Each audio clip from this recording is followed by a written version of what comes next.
नमस्कार, आप देख रहे हैं नई आवाज न्यूज चैनल। मैं हूं आपके साथ अंशु शर्मा। रुक करते हैं खबरों की ओर।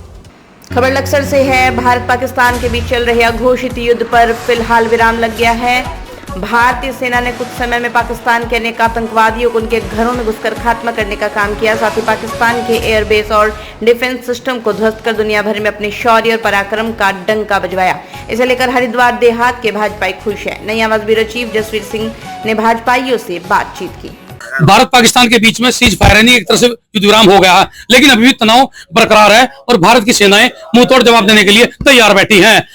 आज हम हरिद्वार देहात क्षेत्र में और यहाँ भाजपाई कार्यकर्ता भारी उत्साह में। वजह है कि सरकार ने और सेना ने पाकिस्तान को घुटने पर टेकने पर मजबूर कर दिया है। यही कहा जा रहा था और आगे आने वाले समय में भी पाकिस्तान को यदि उसने कोई हरकत की तो उससे भी ज्यादा करारा जवाब दिया जाएगा। बात करेंगे जिला उपाध्यक्ष हमारे बीच में जितेंद्र चौधरी। जितेंद्र जी, जिस तरह से आज आप सब लोग यहाँ एक दूसरे को मिठाई भी बांट रहे थे और खासकर कहते हैं कि भाई सेना ने कमाल कर दिया, सरकार की जो रणनीति थी वो आज दुनिया उसका लोहा मान रही है।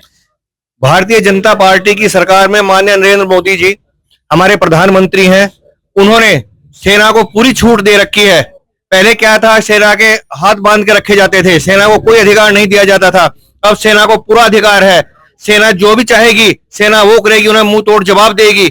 इसलिए पाकिस्तान घुटनों के बल दौड़ रहा है, क्योंकि अब उन्हें कोई किसी की अनुमति लेने की आवश्यकता नहीं है। जहां भी अगर वो हमारा बॉर्डर की तरफ देखेंगे तो हमारी सेना उनका मुंह तोड़ जवाब दे रही है। हर मोर्चे पाकिस्तान की जलालत हो रही है। एक तरह देखा जाए पूरी दुनिया में थू हो रही है और इसकी वजह है हिंदुस्तान की सेना, हिंदुस्तान की सरकार, यानी जो उनकी रणनीति, कूटनीति और जिस तरह का वार किया है। आप किस तरह देखते हैं? आप अभी बड़ा जश्न मना रहे थे क्योंकि भारत में जो कृत्य पुलवामा में किया था पाकिस्तान ने, उसका करारा जवाब हमारी सेना ने दिया है और उन आतंकवादियों को उनके घर में घुस के मारा है। और अगर ये कार्य नहीं होता तो हमारी जो सेना है उनके भी मनोबल जो है गिर जाता। इसलिए सेना सक्षम है और सेना और पूरा भारत एकजुट है और सेना ने वहां से आतंकवादियों को मारा है। अगर दोबारा आतंकवादी अगर ऐसा कृत्य भारत में करेंगे तो इसे जो है नक्शे से मिटा दिया जाएगा। आतंकवादियों के साथ साथ में पाकिस्तान को नक्शे से मिटाया जाएगा। यदि हरकतों से बाज नहीं रहा। आप कुछ कह रहे थे? नरेंद्र मोदी जी ने जब से धारा 370 हटाई तो पाकिस्तान के खुजली मची हुई थी और उसने लोकतांत्रिक तरीके से वहां पे जब हमने सरकार चुन ली और वहां पे चुनाव हुआ, माहौल शांत हो गया, तो पाकिस्तान ने उपद्रव करने की कोशिश की। उसने पहलगाम किया। हमने अपने शौर्य के साथ जो अतिक्रमण, उसके 10 पॉइंट पे हमने जो है हमले किए हैं और आतंकवादी कैंप सारे नष्ट किए। हमारा जो उद्देश्य था भी केवल आतंकवादियों को निपटाना था।